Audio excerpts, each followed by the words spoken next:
Tahukah Anda semua, pasta gigi saja sama sekali tidak akan menyelesaikan masalah bau mulut.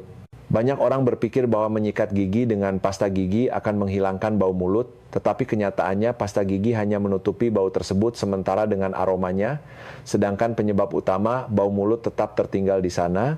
Itulah sebabnya 1 atau 2 jam setelah menyikat gigi bau mulut itu akan kembali lagi. Halo. Saya Dr. Eko Nugroho, tahun ini berusia 65 tahun, seorang kepala klinik gigi yang berpraktik di Jakarta. Selama lebih dari 30 tahun memeriksa pasien, benar-benar banyak orang yang datang dengan keluhan yang sama. Dok, saya sudah sikat gigi dan berkumur, tapi kenapa bau mulutnya masih ada? Saya sangat sedih karena cucu saya bilang saya bau kakek-kakek. Hadirin sekalian, bau mulut adalah sesuatu yang jarang disadari oleh diri sendiri, tetapi orang-orang di sekitar kita bisa langsung mengetahuinya. Karena itu, saat mengobrol, saat berkumpul dalam acara, bahkan saat menggendong cucu kita, seringkali merasa minder dan takut kalau kita mengeluarkan bau mulut. Bukan. Dalam video hari ini, saya akan mengajarkan cara mengurangi bau mulut hanya dalam 1 hari dengan menggunakan bahan ini, sebagai pengganti pasta gigi saat menyikat gigi. Ini adalah metode yang telah terbukti dalam penelitian klinis. Dan ketika saya menyarankannya langsung kepada pasien saya, efeknya benar-benar terlihat nyata. Jika Anda memiliki cara mengelola bau mulut Anda sendiri, atau memiliki pengalaman seperti saya berhasil mengatasinya dengan cara ini, mohon bagikan di kolom komentar. Itu pasti akan sangat membantu orang lain. Dan sebelum kita mulai secara mendalam, jika video ini bermanfaat, silakan tekan tombol suka like. Dan bagi Anda yang tidak ingin ketinggalan informasi kesehatan di masa mendatang, mohon untuk menekan tombol subscribe berlangganan di saluran Energi Usia Emas. Mari kita mulai. Hadirin sekalian, bau mulut tidak muncul hanya karena kita lalai menyikat gigi. Terutama seiring bertambahnya usia, ada alasan yang jelas mengapa bau mulut menjadi semakin parah.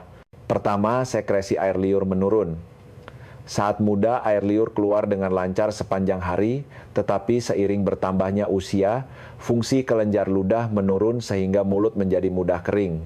Ketika mulut kering, bakteri berkembang biak dengan cepat dan bakteri tersebut menguraikan protein, sehingga menimbulkan bau yang tidak sedap. Artinya sejak saat air liur berkurang, bau mulut pasti akan menjadi lebih buruk. Kedua, masalah pada gusi dan gigi. Penyakit gusi periodontitis, peradangan gusi dan gigi berlubang menciptakan lingkungan di mana sisa makanan membusuk di dalam mulut. Senyawa belerang yang dihasilkan pada saat inilah yang menjadi pelaku utama bau mulut. Terutama pada lansia, celah antar gigi yang melebar atau gusi yang melemah menjadi lingkungan yang sangat baik bagi bakteri untuk bersembunyi dan tinggal. Ketiga, masalah organ dalam seperti lambung dan usus. Jika ada penyakit reflux asam lambung GERD atau gangguan pencernaan kronis, bau khas yang naik dari dalam tubuh akan keluar melalui mulut. Ini adalah area yang sama sekali tidak bisa diselesaikan hanya dengan menyikat gigi biasa. Keempat, pengaruh efek samping obat-obatan.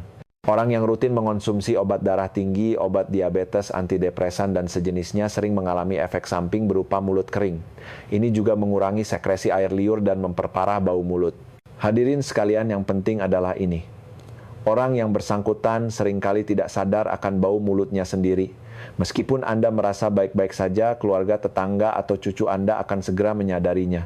Karena itu hanya dengan melihat lawan bicara, memalingkan wajah sedikit, atau menjaga jarak saat mengobrol hati, kita langsung merasa sedih dan terpukul.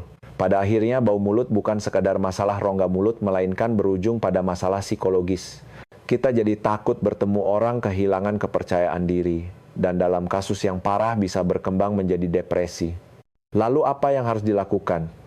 Cara yang akan saya sampaikan hari ini adalah metode yang secara langsung membantu mengatasi keempat penyebab tersebut. Terutama ini bukan cara menutupi bau sementara dengan aroma seperti pasta gigi, melainkan metode untuk menekan penyebab bau mulut itu sendiri. Dan yang paling bagus adalah bahan ini sangat mudah didapatkan oleh siapa saja dan merupakan bahan yang sangat sederhana. Tokoh utama hari ini yang bisa digunakan untuk menyikat gigi sebagai pengganti pasta gigi adalah teh hijau. Mungkin ada yang terkejut mendengarnya. Anda mungkin hanya menganggap teh hijau sebagai minuman teh biasa, tetapi sebenarnya teh hijau bukan sekadar minuman, melainkan bisa dibilang sebagai agen antibakteri alami yang secara langsung menekan bakteri dan zat penyebab bau di dalam rongga mulut. Di dalam teh hijau terkandung komponen yang disebut katekin. Di antaranya komponen yang disebut epigalokatekin galate adalah yang paling kuat. Apa yang dilakukan katekin ini sangat sederhana namun kuat. Pertama, ia menekan bakteri yang memproduksi bau di dalam mulut. Pelaku utama bau mulut adalah bakteri yang membuat senyawa belerang, tetapi katekin dalam teh hijau mencegah perkembangbiakan bakteri ini.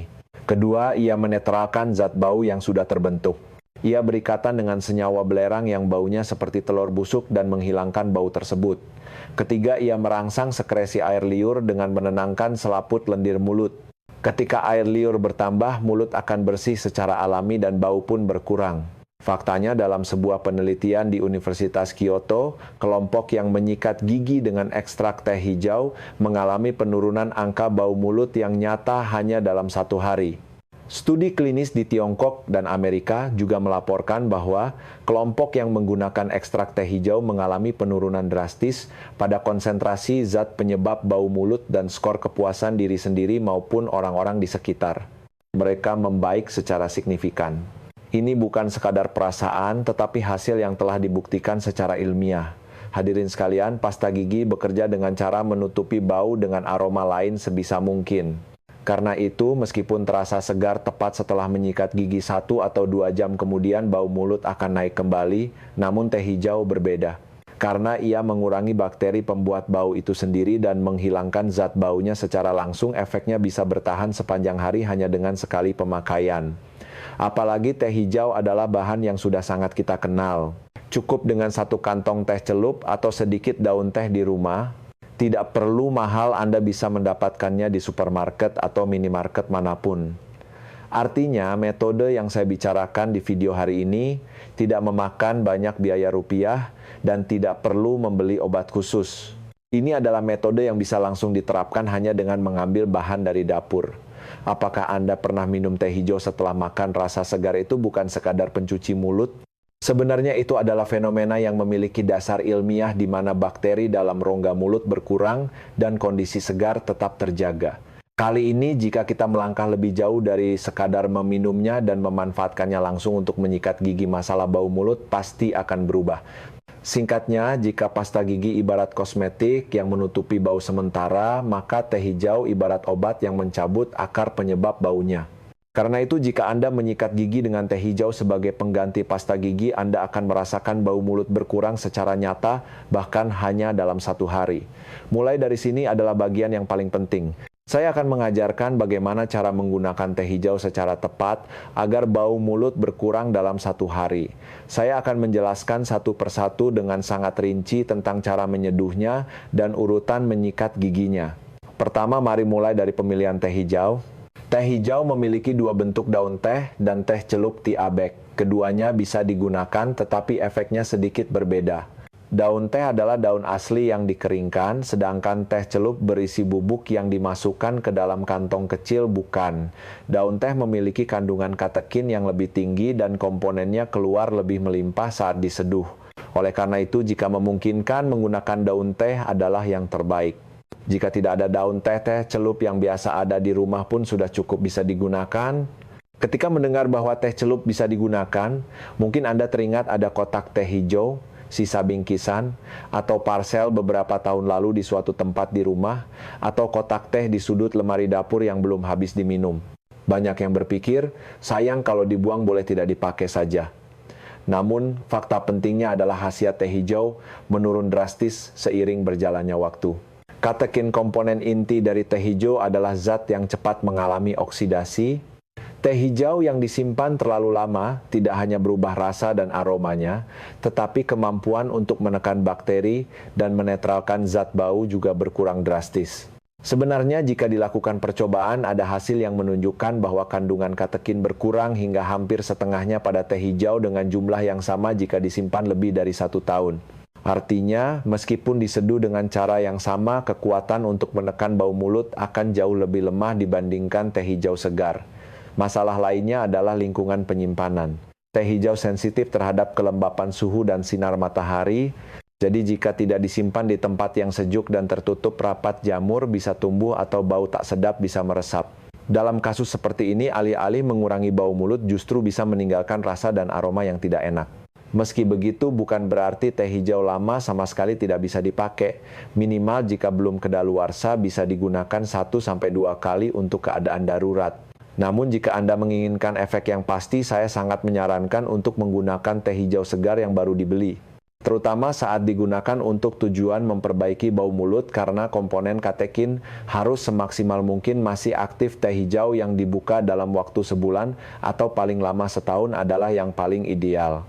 Hadirin sekalian, Anda sudah meluangkan waktu untuk mengatasi bau mulut, jadi tidak perlu melakukan usaha sia-sia dengan teh celup lama yang tidak efektif. Meskipun sedikit merepotkan, jika Anda membeli 1 kotak teh hijau baru yang segar di supermarket, Anda bisa menggunakannya setiap pagi dengan tenang.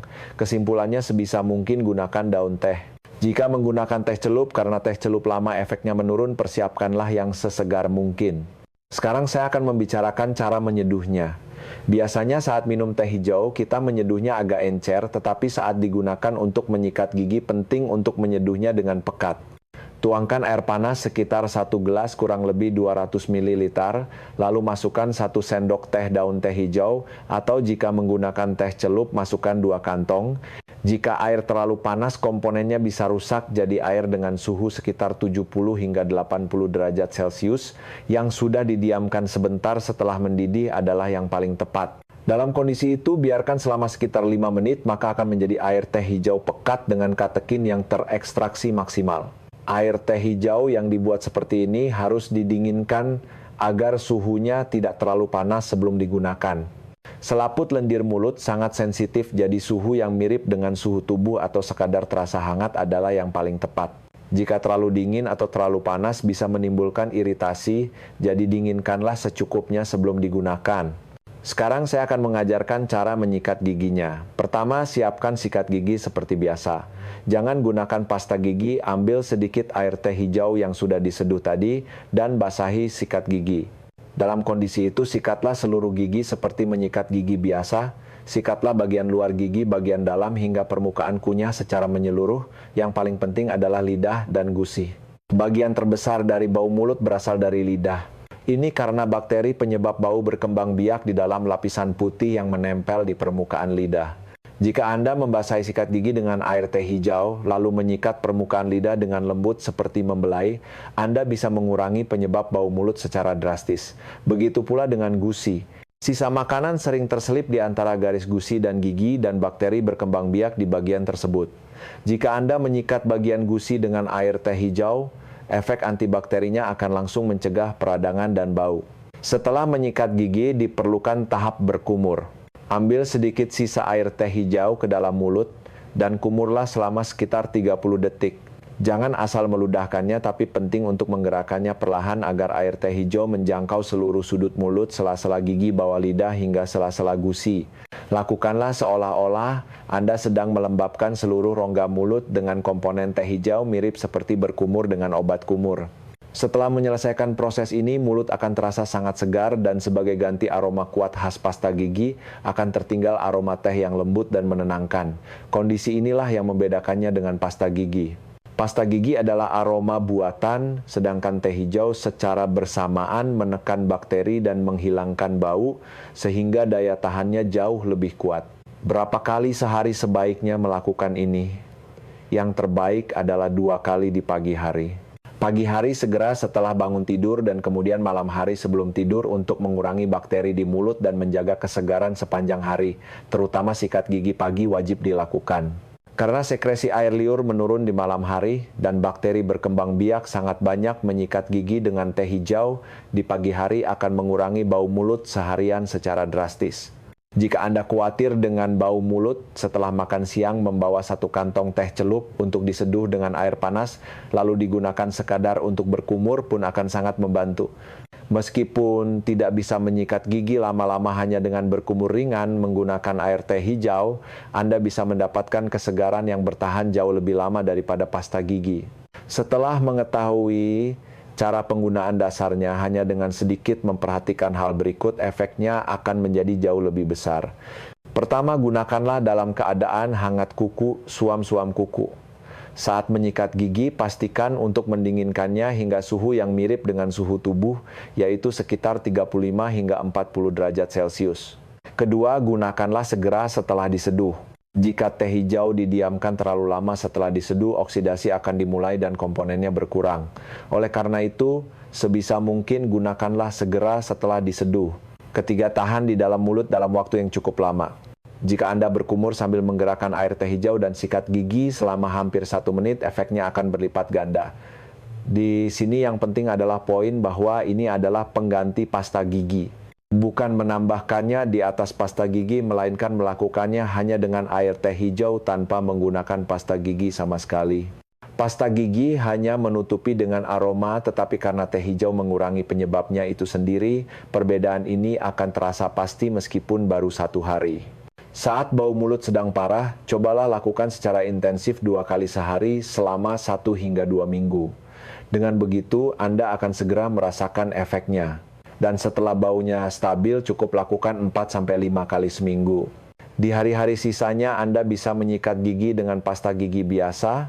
Jika Anda tidak memiliki keluhan bau mulut khusus, Anda tidak perlu melakukannya setiap hari. Melakukannya pada malam sebelumnya dan pagi hari saat ada janji penting atau pertemuan pun sudah cukup membantu. Di antara pasien yang saya sarankan langsung di ruang praktek, banyak yang bercerita, "Dok, keluarga saya sadar kalau bau mulut saya berkurang hanya dalam 1 hari." Terutama ketika cucu mereka bilang kakek tidak bau lagi, mereka bercerita sambil berkaca-kaca. Secepat itulah efek yang dirasakan tubuh. Singkatnya, seduh air teh hijau pekat dengan daun teh atau teh celup, basahi sikat gigi, sikat hingga ke pelosok gusi dan lidah, dan terakhir kumur-kumur secukupnya seolah membilas seluruh mulut. Jaga 3 tahapan ini. Hanya dengan kebiasaan 2 kali sehari di pagi hari, bau mulut akan berkurang secara nyata. Mungkin Anda sudah paham betapa efektifnya teh hijau, namun sebagus apapun itu jika digunakan dengan salah bisa timbul masalah. Oleh karena itu, saya akan menyampaikan dengan rinci hal-hal yang perlu diperhatikan yang selalu saya tekankan di lapangan. Pertama, jangan menyeduh terlalu pekat. Ada kasus di mana orang berpikir semakin pekat semakin bagus, lalu memasukkan 1 sendok makan penuh daun teh atau beberapa kantong teh sekaligus. Namun teh hijau mengandung kafein dan tanin. Jika terlalu pekat, komponen ini bekerja berlebihan dan bisa menyebabkan efek samping seperti dada terasa panas, heartburn, reflux, asam lambung, bahkan pusing. Oleh karena itu, kepekatan yang pas adalah 1 gelas dengan 2 kantong teh celup atau sekitar 1 sendok teh daun teh. Kira-kira 3-4 gram daun teh. Kedua, jangan gunakan langsung saat perut kosong. Jika Anda menyikat gigi atau berkumur dengan teh hijau yang sangat pekat segera setelah bangun tidur saat perut kosong, itu bisa membebani lambung. Terutama bagi penderita maag atau radang kerongkongan akibat reflux GERD, rasa panas di dada bisa menjadi parah. Karena itu, di pagi hari pastikan untuk minum 1-2 teguk air putih terlebih dahulu untuk melindungi lambung, baru kemudian menyikat gigi dengan teh hijau agar aman sekaligus efektif mengurangi bau mulut. Ketiga, setelah digunakan jangan ditelan, harus diludahkan. Air teh hijau itu sendiri aman diminum, namun sisa sikat gigi bercampur dengan bakteri dan sisa makanan, jadi jangan ditelan begitu saja. Terutama bagi yang lambungnya lemah bakteri dan hasil penguraian protein yang tersisa setelah sikat gigi bisa membebani lambung. Oleh karena itu, pastikan untuk meludahkannya dan jika perlu, bilas sekali lagi dengan air agar lebih aman. Keempat, perhatikan pewarnaan pada gigi setelah sikat gigi. Teh hijau mengandung komponen flavonoid dan jika digunakan dalam jangka panjang bisa timbul pewarnaan ringan pada permukaan gigi. Tentu saja tidak separah kopi atau teh hitam, tetapi Anda mungkin merasa gigi menjadi agak kuning. Dalam kasus ini saya sarankan untuk menggunakan pasta gigi biasa juga 1-2 kali seminggu. Artinya kombinasi teh hijau 80% dan pasta gigi 20% adalah metode yang paling ideal. Saat butuh perawatan intensif, silakan sikat gigi dengan teh hijau 2 kali sehari pagi dan malam.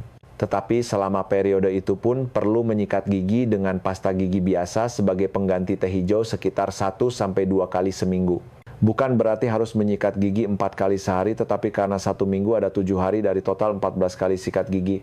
Jika 2 kali sehari, gantilah 2-3 kali, diantaranya dengan pasta gigi untuk mencegah pewarnaan gigi, namun tetap mendapatkan efek yang cukup. Kelima, perlu berhati-hati bagi yang memiliki penyakit tertentu. Misalnya, penderita penyakit ginjal kronis harus berhati-hati dengan makanan dan minuman yang tinggi kalium. Teh hijau juga mengandung kalium, jadi jika digunakan berlebihan bisa membebani ginjal. Selain itu, penderita penyakit jantung atau aritmia mungkin sensitif terhadap kafein. Jika diseduh terlalu pekat atau dipakai terlalu sering, jantung bisa berdebar, jadi perlu berhati-hati. Keenam, orang yang sedang minum obat harus mempertimbangkan interaksi obat. Bagi yang mengonsumsi obat pengencer darah vitamin K dalam teh hijau, bisa memengaruhi efek obat. Tentu saja karena diludahkan setelah sikat gigi tidak akan jadi masalah besar, tetapi jika Anda punya kebiasaan menelan atau juga banyak meminum teh hijau sebagai minuman, lebih aman untuk berkonsultasi dengan dokter yang menangani Anda. Ketujuh, bagi pemilik gusi dan selaput lendir mulut yang sensitif perlu mengatur konsentrasi. Tanin dalam teh hijau mengeluarkan rasa sepat sekaligus memiliki sifat mengerutkan selaput lendir mulut secara ringan. Ini bisa jadi kelebihan, tapi bagi orang sensitif bisa menjadi iritasi. Jika setelah penggunaan mulut terasa tertarik atau kering, saya sarankan untuk sedikit mengencerkan konsentrasinya atau mengurangi durasi berkumur. Terakhir, jangan serakah akan hasil instan, tapi harus berkelanjutan. Perasaan bahwa bau berkurang drastis dalam 1 hari pasti akan datang. Namun, bau mulut terhubung dengan penyakit gaya hidup dan kondisi rongga mulut, jadi tidak akan hilang selamanya hanya dengan melakukan sekali. Jangan berhenti hanya karena sudah berkurang dalam 1 hari, tetapi dengan menumpuk kebiasaan 2 kali sehari, di pagi hari secara terus-menerus, barulah Anda bisa benar-benar lepas dari kekhawatiran akan bau mulut. Singkatnya, teh hijau memang memiliki efek yang kuat, tetapi jika terlalu pekat digunakan saat perut kosong ditelan dan dipakai terlalu sering, justru bisa menimbulkan masalah. Konsentrasi yang pas, gunakan setelah makan, ludahkan, dan kebiasaan yang berkelanjutan. Jika Anda mematuhi 4 hal ini saja, ini akan menjadi solusi bau mulut yang aman sekaligus efektif. Hadirin sekalian, mari kita rangkum seluruh konten ini. Seperti yang telah saya sampaikan, pasta gigi hanya menutupi bau mulut sementara dan bukan solusi mendasar. Namun teh hijau berbeda. Ia mengurangi bakteri, menetralkan zat bau, dan menjaga rongga mulut tetap lembab, sambil menyelesaikan penyebab bau mulut itu sendiri dari akarnya. Hadirin sekalian, bau mulut bukan sekadar masalah ketidaknyamanan. Ini adalah masalah yang menurunkan kualitas hidup, membuat kita minder dan bertanya-tanya, jangan-jangan saya bau mulut saat mengobrol dengan keluarga, menyapa tetangga, bahkan saat menggendong cucu. Namun metode yang saya ajarkan hari ini tidak memakan banyak biaya dan bisa langsung dipraktikkan sekarang juga jika ada 1 teh hijau di rumah. Mulai hari ini, cobalah menyikat gigi dengan teh hijau sebagai pengganti pasta gigi di pagi dan sore hari. Bahkan hanya dalam 1 hari, mulut Anda akan berubah dan reaksi orang-orang di sekitar pun akan berubah. Dan perubahan itu akan menjadi pemicu untuk mengembalikan kepercayaan diri dan senyum Anda melampaui sekadar hilangnya bau. Apakah Anda punya pengalaman merasa kesulitan karena bau mulut? Atau apakah Anda punya cara pengelolaan atau tips sendiri? Mohon tinggalkan jejak di kolom komentar dan bagikanlah kebijaksanaan Anda bersama orang lain. Silakan bagikan pengalaman Anda di komentar. Jika konten hari ini bermanfaat, silakan tekan tombol suka like. Dan bagi Anda yang ingin terus menerima pengetahuan yang diperlukan untuk kesehatan dan kehidupan masa tua, mohon tekan tombol subscribe berlangganan. Saya akan terus menyampaikan informasi kesehatan yang nyata untuk menjaga kehidupan Anda semua. Terima kasih telah menyimak hari ini. Saya mendukung senyum sehat Anda semua.